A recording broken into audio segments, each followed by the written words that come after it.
ನಲಪಾಡ ಮನೆ ಮೇಲಿನ ಇಡಿ ದಾಳಿಗೆ ಕಾರಣವಾಯಿತಾ 10 ಲಕ್ಷ ರೂಪಾಯಿ. 2020ರಲ್ಲಿ ಬಿಟ್ಕಾಯಿನ್ ವಂಚನೆ ಸಂಬಂಧ ಶ್ರೀಕಿ ವಿರುದ್ಧ ದೂರು ದಾಖಲಾಗಿತ್ತು. ಅಶೋಕ್ ನಗರ ಪೊಲೀಸ್ ಠಾಣೆಗೆ ಯಶೋಧಾದೇವಿ ದೂರನ್ನ ನೀಡಿದ್ರು. 28 ಲಕ್ಷ ಬಿಟ್ಕಾಯಿನ್ ನಲ್ಲಿ ಹೂಡಿದ್ರೆ 45 ಲಕ್ಷ ಲಾಭ ನೀಡೋ ಆಮಿಷ ಒಡ್ಡಿದ್ರಂತೆ.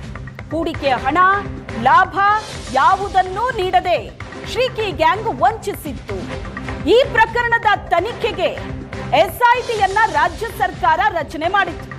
ಈ ಪ್ರಕರಣದ ತನಿಖೆ ವೇಳೆ ಮೊಹಮ್ಮದ್ ನಲಪಾಡ್ ಹೆಸರು ಪತ್ತೆ ಆಗಿದೆ. ಬಿಟ್ಕಾಯಿನ್ ಹ್ಯಾಕ್ ಮಾಡಿ ಬಾಂಬೆ ಮೂಲದವನಿಗೆ ಶ್ರೀಕಿ ಕಳಿಸಿದ್ದ. ಬಾಂಬೆ ಮೂಲದ ವ್ಯಕ್ತಿಯಿಂದ ನಲಪಾಡ್ ಅಕೌಂಟಿಗೆ ಹಣ ವರ್ಗಾವಣೆ ಆಗಿತ್ತು. ಹಣ ವರ್ಗಾವಣೆಯ ಕುರಿತು ನಲಪಾಡ್ ವಿಚಾರಣೆಯನ್ನ ನಡೆಸಲಾಗಿತ್ತು. ಎಸ್ಐಟಿಯಿಂದ ವಿಚಾರಣೆ ನಡೆದಿತ್ತು. ತನಿಖೆಯ ಸಂದರ್ಭದಲ್ಲಿ ಹಣ ನೀಡೋದಾಗಿ ಮೊಹಮ್ಮದ್ ನಲಪಾಡ್ ಹೇಳಿದ್ದ.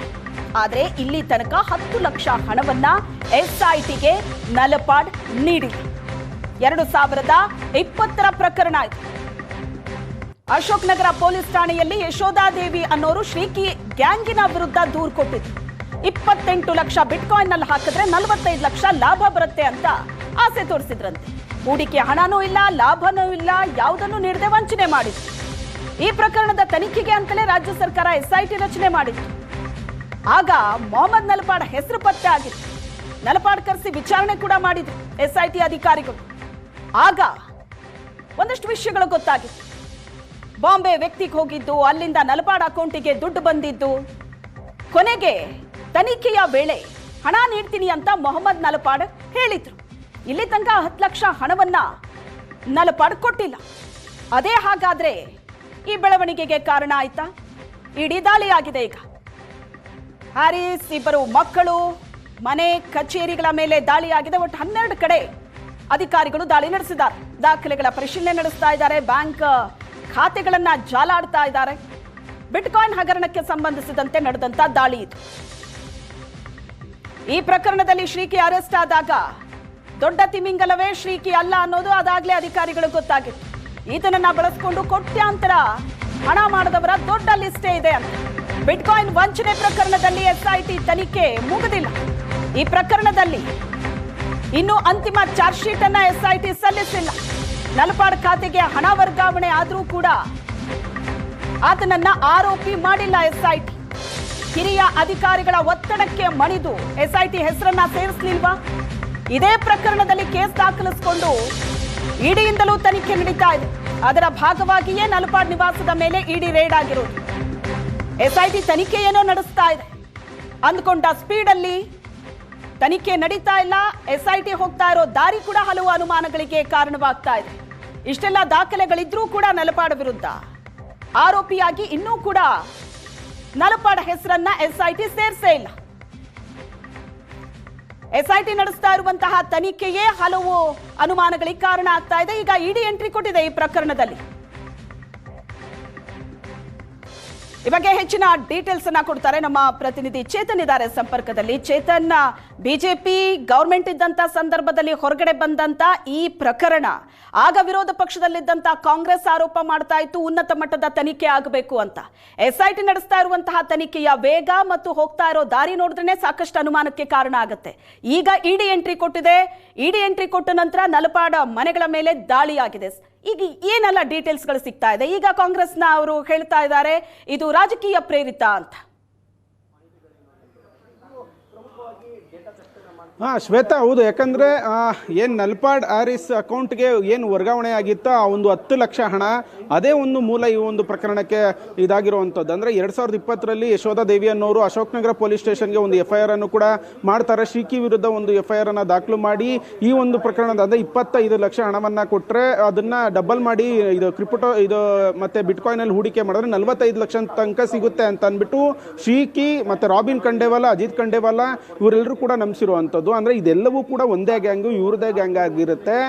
ನಂತರ ಒಂದು ಶ್ರೀಕಿ ಬಿಟ್ಕಾಯಿನ್ ಅನ್ನು ಹ್ಯಾಕ್ ಮಾಡಿ ಅದನ್ನು ಬಾಂಬೆ ಬಾಂಬೆ ಮೂಲದ ವ್ಯಕ್ತಿ ಒಬ್ಬಂಗೆ ಕೂಡ ಮಾರಾಟವೂ ಕೂಡ ಮಾಡಿರ್ತಾನೆ. ಆತನ ಅಕೌಂಟಿಂದ ನಲ್ಪಾಡ್ ಅಕೌಂಟ್ಗೆ 10 ಲಕ್ಷ ಹಣವೂ ಕೂಡ ಒಂದು ಟ್ರಾನ್ಸಾಕ್ಷನ್ ಆಗಿರುವಂಥದ್ದು. ಹೀಗಿದ್ರೂ ಕೂಡ SIT ತಮ್ಮ ಇನ್ವೆಸ್ಟಿಗೇಷನ್ ವೇಳೆ ನಲ್ಪಾಡನ್ನ ಒಂದು ಆರೋಪಿಯನ್ನಾಗಿ ಮಾಡಿರೋದಿಲ್ಲ. ಅಂದರೆ ಬೊಮ್ಮಾಯಿ ಸರ್ಕಾರದಲ್ಲಿ ಒಂದು SIT ರಚನೆ ಆದರೂ ಕೂಡ ಇತ್ತೀಚೆಗೆ ಇಷ್ಟು ವರ್ಷಗಳಾದರೂ ಕೂಡ ಒಂದು ತಾರ್ಕಿಕ ಅಂತ್ಯವನ್ನು ಈ ಒಂದು ಪ್ರಕರಣದಲ್ಲಿ SIT ಟೀಮ್ ಮಾಡಿರಲಿಲ್ಲ. ಹಿರಿಯ ಅಧಿಕಾರಿಗಳ ಒಂದು ಒತ್ತಡಕ್ಕೆ ಮಣಿದು ಇದೀಗ ಆ ಒಂದು 10 ಲಕ್ಷದ ಜಾಡನ್ನ ಹಿಡಿದು ಇದೀಗ ED ಅಧಿಕಾರಿಗಳು ಬಂದಿರುವಂಥದ್ದು. ಅಂದ್ರೆ ಅಲ್ಲಿ ವರ್ಗಾವಣೆ ಆಗಿದೆ. ಬಾಂಬೆ ಮೂಲದ ವ್ಯಕ್ತಿಯಿಂದ ಯಾವಾಗ ಒಂದು ನಲ್ಪಾಡ್ ಹ್ಯಾರಿಸ್ ಅಕೌಂಟ್ಗೆ ಒಂದು 10 ಲಕ್ಷ ವರ್ಗಾವಣೆ ಆಗುತ್ತೋ ಅದೇ ಒಂದು ಲಿಂಕ್ ಅನ್ನ ಇಟ್ಕೊಂಡು ಬಂದಿರುವಂಥದ್ದು. ಇದೊಂದು ವ್ಯವಸ್ಥಿತವಾದಂತಹ ಒಂದು ಜಾಲವಾಗಿದೆ ಅನ್ನೋದು ಕೂಡ ಸಹಜವಾಗಿ ED ಅಧಿಕಾರಿಗಳಿಗೆ ಗೊತ್ತಾಗಿದೆ. ಹೀಗಾಗಿನೇ ಇಡೀ ಒಂದು ಪ್ರಕರಣದಲ್ಲಿ ಇವತ್ತು ಉಮರ್ ಫಾರೂಕ್ ನಲ್ಪಾಡ್ ಇರ್ಬೋದು, ನಲ್ಪಾಡ್ ಹ್ಯಾರಿಸ್ ಮತ್ತೆ ಎಲೆಕ್ಟ್ರಾನಿಕ್ ಸಿಟಿ 2 ಖಾಸಗಿ ಕಂಪನಿ ಮತ್ತೆ ವೈಟ್ ಫೀಲ್ಡ್ ನ ಒಂದು ಖಾಸಗಿ ಕಂಪನಿ, ಹೀಗೆ ಎಲ್ಲಾ ಕಡೆನೂ ಕೂಡ ಒಂದು ರೇಡ್ ಅನ್ನ ಮಾಡಿ ಇಡೀ ಒಂದು ಬಿಟ್ಕಾಯಿನ್ ಪ್ರಕರಣದಲ್ಲಿ ಇವ್ರಿಗೆ ಯಾವೆಲ್ಲ ಒಂದು ದಾಖಲೆಗಳಿದೆ ಆ ಒಂದು ಎಲ್ಲ ದಾಖಲೆಗಳ ಜೊತೆ ಇವತ್ತು ಒಂದು ರೇಡ್ ಅನ್ನ ಮಾಡಿರುವಂತದ್ದು. ಪ್ರಕರಣದ ಬಗ್ಗೆ ಒಂದು ಮಾಹಿತಿಯನ್ನು ಕೂಡ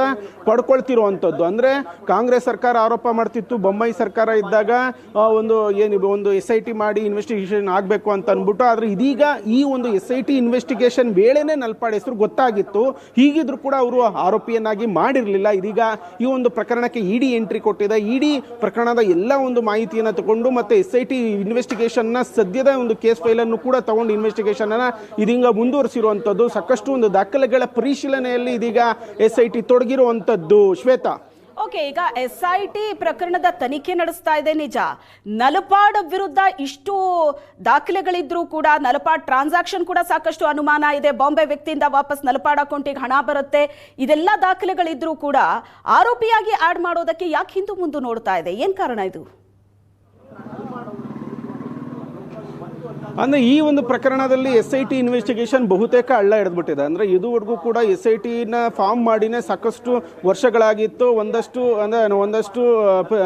ಪ್ರಾಥಮಿಕವಾಗಿ ನಲ್ಪಾಡನ್ನು ಕೂಡ ಕರೆದು ಒಂದು ವಿಚಾರಣೆಯನ್ನು ಕೂಡ ಮಾಡಲಾಗಿತ್ತು. ಶ್ರೀಕಿಯನ್ನು ಕೂಡ ಒಂದು ವಿಚಾರಣೆಯನ್ನು ಕೂಡ ಮಾಡಲಾಗಿತ್ತು. ಅಂದರೆ ಪ್ರಕರಣದ ಬಗ್ಗೆ ಮಾಹಿತಿ ಇತ್ತು ಕೂಡ, ಮತ್ತು ಅಕೌಂಟ್ಗೆ ಹಣ ವರ್ಗಾವಣೆ ಆಗಿರೋದ್ರ ಬಗ್ಗೆ ಎಲ್ಲ ಒಂದು ದಾಖಲೆಗಳು ಕೂಡ SIT ಬಳಿ ಇತ್ತು. ಹೀಗಿದ್ರೂ ಕೂಡ ನಲ್ಪಾಡನ್ನ ಒಂದು ಆರೋಪಿಯನ್ನಾಗಿ ಮಾಡಿಲ್ಲ. ಅದ್ರ ಬಗ್ಗೆ ಒಂದು ಕ್ಲಾರಿಟಿಯಾಗಿ ಇನ್ವೆಸ್ಟಿಗೇಷನ್ ಅನ್ನ ಮಾಡಿಲ್ಲ, ತನಿಖೆಯನ್ನು ಮುಂದುವರಿಸಿಲ್ಲ. ಅದು SIT ಇನ್ವೆಸ್ಟಿಗೇಷನ್ ಬಹುತೇಕ ಏನು ಹಳ್ಳ ಹಿಡಿದ್ಬಿಟ್ಟಿದೆ. ಹೀಗಾಗಿ ಇದೇ ಒಂದು ಪ್ರಕರಣಕ್ಕೆ ಸಂಬಂಧಪಟ್ಟಂತೆ ಇದೀಗ ED ಎಂಟ್ರಿ ಕೊಟ್ಟಿರುವಂತದ್ದು. ಎಲ್ಲ ಮಾಹಿತಿಯನ್ನು ಕೂಡ ಕಲೆ ಹಾಕೊಂಡಿದೆ. ಹಣ ವರ್ಗಾವಣೆ ಆದ ದಿನದಿಂದ ಹಿಡಿದು ಏನೆಲ್ಲ ಟ್ರಾನ್ಸಾಕ್ಷನ್ ಆಗಿದೆ, ಮತ್ತೆ ಶ್ರೀಕಿ ಒಂದು ಬಿಟ್ಕಾಯಿನ್ ಅನ್ನ ಹ್ಯಾಕ್ ಮಾಡಿ ಯಾರಿಗೆಲ್ಲ ಒಂದು ಮಾರಾಟ ಮಾಡಿದ್ದ ಅವ್ರಿಗೆ ಇವ್ರಿಗಿರುವಂತಹ ಲಿಂಕ್ ಈ ಒಂದು ಪ್ರಕರಣದಲ್ಲಿ ಕಂಪ್ಲೀಟ್ ಆಗಿ ಶ್ರೀಕಿ ಒಂದು ಕೇವಲ ಒಂದು ಲಿಂಕ್ ಅಷ್ಟೇ. ಈತನನ್ನ ದೊಡ್ಡವರೆಲ್ಲ ಸಾಕಷ್ಟು ಯೂಸ್ ಮಾಡಿಕೊಂಡು ಹಣವನ್ನ ಸಂಪಾದನೆ ಮಾಡಿದ್ದಾರೆ ಅನ್ನೋದು ಕೂಡ EDಗೂ ಕೂಡ ಗೊತ್ತಿರುವಂಥದ್ದು. ಹೀಗಾಗಿ ಎಲ್ಲ ಆಂಗಲ್ಗಳಲ್ಲೂ ಕೂಡ ED ಇನ್ವೆಸ್ಟಿಗೇಷನ್ ಅನ್ನ ನಡೆಸ್ತಾ ಇದೆ. ಸದ್ಯಕ್ಕೆ ಜಯನಗರದ ಏನು ಇದು ಅವರ ನಿವಾಸ ಶೀಕಿ ನಿವಾಸದ ಮೇಲೂ ಕೂಡ ಒಂದು ರೇಡ್ ಆಗಿರುವಂಥದ್ದು. ಮತ್ತೆ ರೆಹಮಾನ್ ಖಾನ್ ಮೊಮ್ಮಗ ಮನೆಯಲ್ಲೂ ಕೂಡ ರೇಡ್ ಆಗಿರುವಂಥದ್ದು. ಎಲ್ಲ ದಾಖಲೆಗಳನ್ನು ಇಟ್ಕೊಂಡು ಇದೀಗ ಪರಿಶೀಲನೆಯಲ್ಲಿ ED ಅಧಿಕಾರಿಗಳು ತೊಡಗಿರುವಂಥದ್ದು. ಶ್ವೇತಾ, ಥ್ಯಾಂಕ್ ಯು ಚೇತನ್, ನಿಮ್ಮೆಲ್ಲ ಡೀಟೇಲ್ಸ್.